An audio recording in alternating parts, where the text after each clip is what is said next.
নমস্কার, আমার আপনজনেরা, রুদ্রবার্তায় আপনাদের সকলকে স্বাগত জানাই। আমি রুদ্রপ্রসাদ ব্যানার্জি। এই রাজ্যের মুখ্যমন্ত্রী মাননীয়া মমতা ব্যানার্জি, তিনি উত্তরবঙ্গ সফরে আছেন। উত্তরবঙ্গে আপনারা জানেন গতকাল বাণিজ্য সম্মেলন হয়ে গেছে, তাই তো? বাণিজ্য সম্মেলন করে তিনি মানুষকে বুঝিয়ে দিয়েছেন যে সেখানে বাণিজ্য হবে।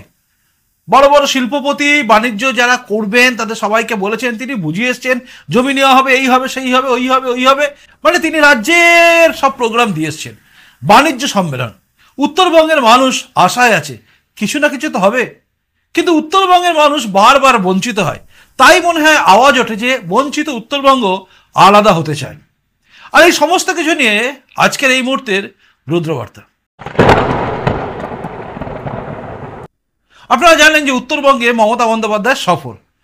গরমকাল বাংলায় যখন হাঁসফাঁস করছে মানুষ গরমে, তখন উত্তরবঙ্গে গিয়ে মমতা বন্দ্যোপাধ্যায় নানা রকম সম্মেলন এবং যাতে যা আছে আর কি ওই প্রশাসনিক বৈঠক সব করছেন। আজকে দেখলাম পুলিশ মন্ত্রী তিনি, কিন্তু পুলিশদের মধ্যে গ্রুপবাজি চলছে, পুলিশরা কাজ করছে না, ওকে আটকে রেখে দিয়েছে, তাকে কাজ করতে দিচ্ছে না, এই নানা রকম অভিযোগ। এবং তার সঙ্গে সঙ্গে কিভাবে সীমান্ত সুরক্ষা দিতে হবে, মানে রক্ষা বক্ষা করতে হবে আর কি, সব কিছু তিনি বললেন।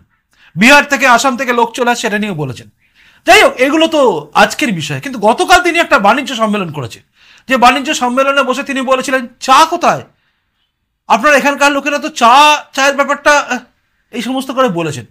এই সবগুলো উত্তরবঙ্গের লোকেরা কিন্তু শুনেছে। উত্তরবঙ্গে আসলে মমতা বন্দ্যোপাধ্যায় গিয়ে যে সমস্ত বাণিজ্য সম্মেলন করেছে তাতে কার্যত আশা নাকি নিরাশা, এই দোলাচালের মধ্যে রয়েছে উত্তরবঙ্গের লোকেরা। আর উত্তরবঙ্গের লোকেরা একটা জিনিস বুঝে গেছে যে উন্নতি মমতা বন্দ্যোপাধ্যায় গাল ভরা প্রতিশ্রুতি দেবেন, কিন্তু হবে না। এ যেন মাছ ছাড়া মাছের ঝোল। না, আমি বলছি না, এটা বলেছেন উত্তরবঙ্গেরই এক বিধায়ক, ডক্টর শঙ্কর ঘোষ, বিজেপি বিধায়ক। তিনি যেভাবে বলেছেন, যা বলেছেন, আপনারা একটু ধৈর্য ধরে শুনুন, তাহলে চোখ খুলে যাবে যে এই রাজ্যে কেন বারবার উত্তরবঙ্গের মানুষরা আলাদা রাজ্যে দাবি তুলে ফেলে। যদিও সেই দাবি ঠিক কি না ঠিক বেঠিক সেটা পরে কথা হবে, কিন্তু কেন দাবিগুলো ওঠে জানেন? আসলে মমতা বন্দ্যোপাধ্যায়ের এই সফর, বাণিজ্য সম্মেলনের পরে ডক্টর শঙ্কর ঘোষের বক্তব্যগুলো একবার মন দিয়ে প্রাণ দিয়ে শুনুন।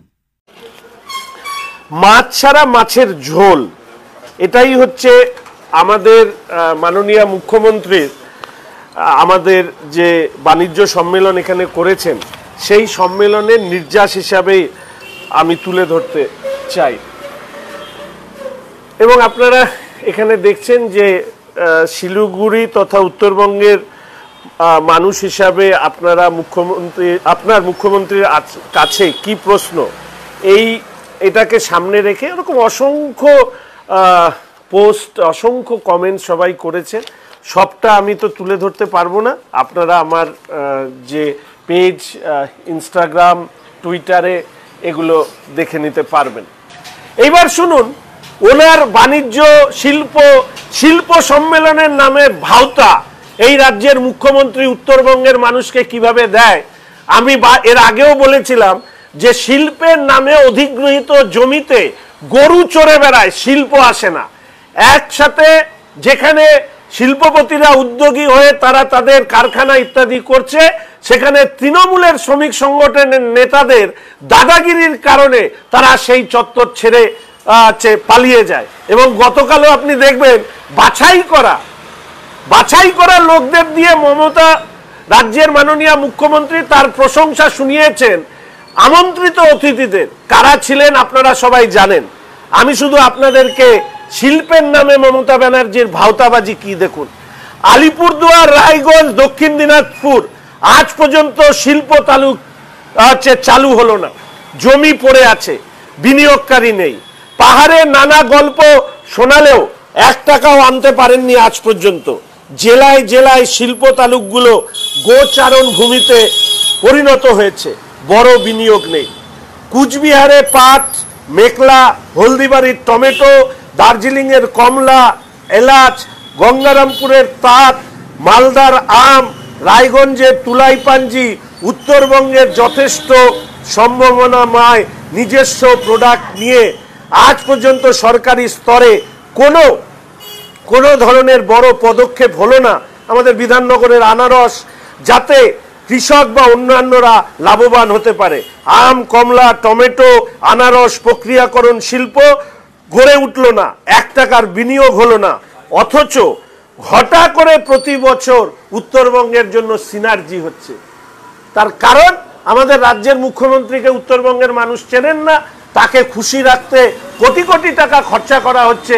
এই খরচার পেছনে আমাদের উত্তরবঙ্গের কি লাভ হয়েছে এটা আমাদের বোঝা আজকের দিনে দাঁড়িয়েও সম্ভব হয়ে উঠল না। এই প্রসঙ্গে বলে রাখি যে আমাদের মাননীয় মন্ত্রী শ্রী সুকান্ত মজুমদার মহাশয়, আমাদের রাজ্যের সভাপতি, আমাদের মাননীয় বিরোধী দলনেতা শ্রী শুভেন্দু অধিকারী মহাশয়, এবং অনেক আগে আপনারা জানেন যে আমাদের পাহাড়ি অঞ্চলে এবং এই একটা বড় অংশে আমরা বারবার করে বলেছি শিল্প স্থাপনের জন্য বিশেষ সুবিধা দেওয়া, এবং এক্ষেত্রে ফার্মাসিউটিক্যালস যেটা ইন্ডাস্ট্রি তার জন্য বিশেষ ছাড়ের কেন্দ্রের সরকার রাজ্যের সরকারের সমন্বয়ের মধ্যে দিয়ে এখানে শিল্প গড়ে উঠুক, এই নিয়ে কিন্তু বারবার সরব হলেও আমরা আজ পর্যন্ত এই ব্যাপারে রাজ্যের সরকারকে উদ্যোগী হতে দেখিনি। ধ্বংস হচ্ছে উত্তরবঙ্গের প্রকৃতি, সব জেনেও নীরব রাজ্য।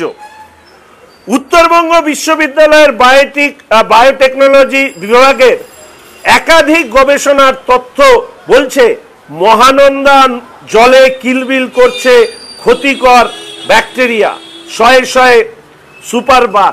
আপনাদের প্রত্যেকের, এখানে আমরা সব উত্তরবঙ্গের ছেলে, এখানকার ছেলে।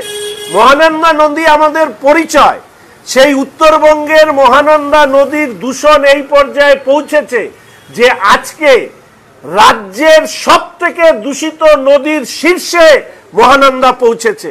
মহানন্দা অ্যাকশন প্ল্যান মৃত, অথচ রাজ্যের সরকার তথা মুখ্যমন্ত্রীর ভূমিকা কি? তিনি এখানে অনেকবার এসেছেন, অনেকে বলেন উত্তরবঙ্গের উন্নতির জন্য।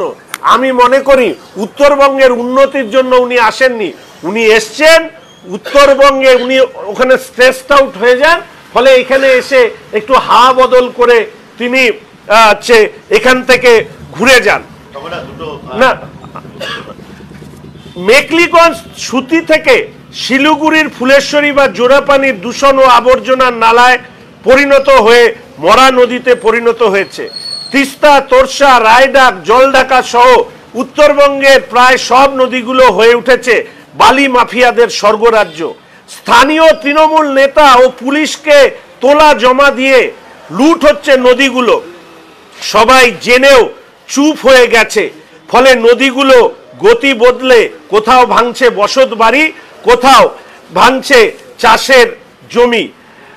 শুধুমাত্র বালি মাফিয়াদের কারণে হাজার হাজার বিঘা জমি প্রতি বছর নদী গর্ভে বিলীন হয়ে যাচ্ছে, ভাঙছে বনভূমি এবং চা বাগানও।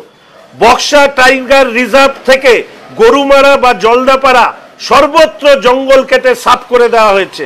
জঙ্গলের মধ্যে তৈরি হচ্ছে বড় বড় রিসোর্ট, হোটেল, আবাসন, বন্যপ্রাণীদের বাসস্থান কেড়ে নেওয়া হচ্ছে। ফলে খাদ্যের সন্ধানে তারা লোকালয়ে ঢুকে পড়ছে। মানুষ বন্যপ্রাণী সংঘাতে হামেশাই প্রাণ যাচ্ছে। এর আগের দিন আপনাদেরকে আমি দেখিয়েছিলাম, আজকে আর দেখাবো না, গরুমারা অভয়ারণ্য, মহানন্দা অভয়ারণ্য, এই সব অভয়ারণ্যের এখন পর্যন্ত জোনাল মাস্টার প্ল্যান করা হয়নি। এখানকার ইকো সেন্সিটিভ জোনের যে আমাদের যে পেরিফেরি অর্থাৎ সরকারি স্তরে করতে হয় সেগুলো এখানে ঘোষণা করা হয়নি। তার কারণ মুখ্যমন্ত্রী চান তার অনুগত কিছু শিল্পপতি বা ব্যবসায়ী তারা যাতে এই প্রকৃতিকে লুট করে খেতে পারে তার ব্যবস্থা করতে। শুনলেন, অর্থাৎ এই যে প্রতিশ্রুতির বন্যা মমতা বন্দ্যোপাধ্যায় দিয়ে আসেন, সেগুলো কি পালন করা হয়? তিনি খুব আক্ষেপের সঙ্গে সব কথাগুলো বলেছেন, আক্ষেপের সঙ্গে, দুঃখের সঙ্গে বলেছেন। এবং তার সঙ্গে সঙ্গে তারা একটা দুঃখ আরো ছিল যে কলকাতার বুকে সংবাদ মাধ্যম এবং বিভিন্ন মিডিয়া কেউই উত্তরবঙ্গকে নিয়ে হাইলাইট করে না, উত্তরবঙ্গকে হাইলাইট করে না কেউ, যেন উত্তরবঙ্গ একটা দুয়ো রানী হয়ে গেছে, তাই না? তবে ডক্টর শঙ্কর ঘোষ, আপনাকে আমি কথা দিলাম, উত্তরবঙ্গ নিয়ে আমার কিন্তু প্রতিবেদন থাকবে।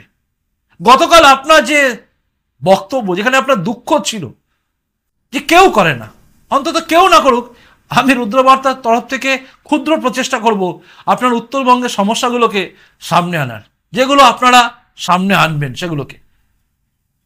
ইচ্ছে আছে একদিন উত্তরবঙ্গে যাওয়া এবং দেখা সেখানকার পরিস্থিতি। যাই হোক, যেটা বলছিলাম, তো উত্তরবঙ্গে এই মমতা বন্দ্যোপাধ্যায়ের বাণিজ্য সম্মেলন নিয়ে যেভাবে বললেন ডক্টর শঙ্কর ঘোষ, আপনারা শুনলেন এবং শোনার পরে আপনাদের কি মনে হল? সত্যি উত্তরবঙ্গ বঞ্চিত না বঞ্চিত না? কি ভাবছেন? মনের মধ্যে একটা আসছে না যে সত্যি এইরকম ভাবে ভাঁওতাবাজি কেন দেন? শুধু শুধু ভাঁওতাবাজি দিয়ে লাভ কি? মানুষকে আমি যদি বলি না যে আমি কিছু করব না, তাহলে মানুষ নিজের মতো করে চলতে পারে। কিন্তু যখন তাকে আমি বলি যে আমি এই করব সেই করব, আর সেই কথাটা যখন রাখি না, তখন মানুষ আরো বিপাকে পড়ে যায়। তারা আশা করে যে উত্তরবঙ্গে বা বলুন যেখানে বলুন, বা আমাকেই যদি বলে বা আপনাকে বলা হয় যে আপনার জন্য আমি এই করে দেবো, কিন্তু দেখা গেল আমি কার্যত করলাম না, তখন আপনি কিন্তু আরো কষ্ট পাবেন। কারণ আপনার যে উদ্যম ছিল তার সঙ্গে যুক্ত হয়েছিল আমি যে বলেছিলাম সেই কথাটা, কিন্তু সেই কথার প্রতিশ্রুতি আমি দিয়েই চলে গেছি। 26 আসবে, ভোট আসবে, আবার প্রতিশ্রুতির বন্যা বইবে। উত্তরবঙ্গের মানুষকে এই প্রতিশ্রুতির বন্যাতে ভাসবে। উত্তরবঙ্গের মানুষ কিন্তু বিজেপির সাথে আছে, মানে বিরোধী দলের সাথে আছে। সরকারের যে বঞ্চনা, তিনি উত্তরবঙ্গ কন্যা করতে পারেন, উত্তরবঙ্গ অমুক করতে পারেন, নাম তিনি অনেক দেন, প্রশাসনিক দপ্তর ওখানে নিয়ে যেতে পারেন, কিন্তু কাজ কি হয় এই প্রশ্নটা উঠছে। কারণ বাণিজ্য সম্মেলন হলো, কিন্তু সেখানে বাণিজ্য হবে কিনা তারই ঠিক নেই। মানে ঠিকই বলেছেন ডক্টর শঙ্কর ঘোষ, এ যেন মাছ ছাড়া মাছের ঝোল। যাই হোক, মাছ ছাড়া মাছের ঝোল খাওয়ানোর যে চেষ্টা বা অপচেষ্টা মুখ্যমন্ত্রী মমতা বন্দ্যোপাধ্যায় করেছেন উত্তরবঙ্গে গিয়ে, এবার তিনি হয়তো মোমো তৈরি করা জায়গায় যাবেন, কোথাও চা তৈরি করা জায়গায় যাবেন, বিভিন্ন ছবি ফটো সেশন হবে, কিন্তু উত্তরবঙ্গ জায়গায় হয়তো থেকে যাবে। একটা ভয়ঙ্কর অভিযোগ তিনি আরো করেছেন ডক্টর শঙ্কর ঘোষ, যে ওখানকার বনভূমিটা নষ্ট হয়ে যাচ্ছে।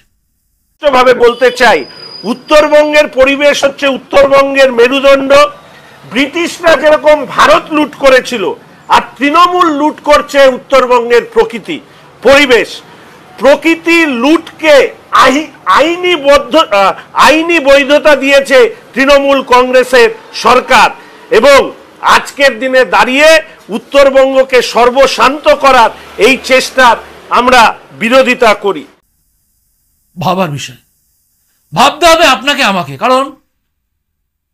কারণ উত্তরবঙ্গ তো আমাদেরই, তাই আমাদের ভাবতে হবে উত্তরবঙ্গের মানুষদের ওপর বঞ্চনা বন্ধ হওয়া দরকার আছে। যাই হোক, সবটা শোনার পরে আপনার কি মনে হচ্ছে জানাবেন। দক্ষিণবঙ্গের বসে থাকা মানুষরা, আমরা যারা আছি, আমরাও ভালো নেই, উত্তরবঙ্গের মতো আমরাও খারাপ জায়গায় আছি। দক্ষিণবঙ্গের মধ্যে হাওড়ায় থাকি আমি, হাওড়ার বুকে বহু শিল্প কারখানা উঠে গেছে, এখন বিভিন্ন জায়গায় বিভিন্ন কারখানার বদলে সেখানে প্রমোটিং হচ্ছে। বড় বড় সোনার ফ্যাক্টরি, গ্লস্টার কেবলসের মতো ফ্যাক্টরি, তাকে গ্লস্টার জুট কিনে নিয়ে গিয়ে এমন জায়গা হটস্পট জায়গায় করেছে যেখানে কি হবে জানা যাচ্ছে না। বহু লোক কাজ করতো, কাজ নেই। কটন মিল ছিল, উঠে গেছে। সিপিএম রাজত্বে সব উঠে গেছে, তৃণমূল রাজত্বে কিছুই হচ্ছে না। বহু জায়গায় বহু কারখানা উঠে গেছে। আমরা কেউই ভালো নেই, না উত্তরবঙ্গ ভালো আছে না দক্ষিণবঙ্গ ভালো আছে। তবু উত্তরবঙ্গের মানুষরা ভোট দিয়ে বুঝিয়ে দেয় যে সরকারকে আমরা চাই না, কিন্তু দক্ষিণবঙ্গ দ্বিধা বিভক্ত। তাই এই রুদ্রবার্তার প্রয়াস রইল আপনাদের সামনে নিয়ে আসা। আপনারা জানাবেন আপনাদের কেমন লাগলো। ভালো লাগলে অবশ্যই লাইক করবেন এবং শেয়ার করবেন, সর্বত্র শেয়ার করবেন। ডক্টর শঙ্কর ঘোষ বা উত্তরবঙ্গে যে মানুষরা আছেন তাদের যে দুঃখের কথা, এগুলো শেয়ার করবেন। প্রতিশ্রুতি মিথ্যে প্রতিশ্রুতি হয়, সেগুলো আপনারা শেয়ার করবেন, কারণ শেয়ার না করলে বাংলার বুকে মানুষ জানবে না। যত বেশি শেয়ার হবে তত মানুষ জানবে যে মমতা বন্দ্যোপাধ্যায়ের উত্তরবঙ্গ সফর এবং সেখানে গিয়ে বাণিজ্য সম্মেলন কার্যত কি ছিল, তাই না? যাই হোক, ভালো থাকুন, ভালো থাকার চেষ্টা করুন, প্রতিবেদনটাকে শেয়ার করবেন, কমেন্টস করে জানাবেন আপনি কি ভাবছেন, লাইক করবেন, আর নতুন এসে থাকলে চ্যানেলটা সাবস্ক্রাইবও করবেন। আসি, নমস্কার, বন্দে মাতরম, ভারত মাতা জয় হোক, জয় হিন্দ।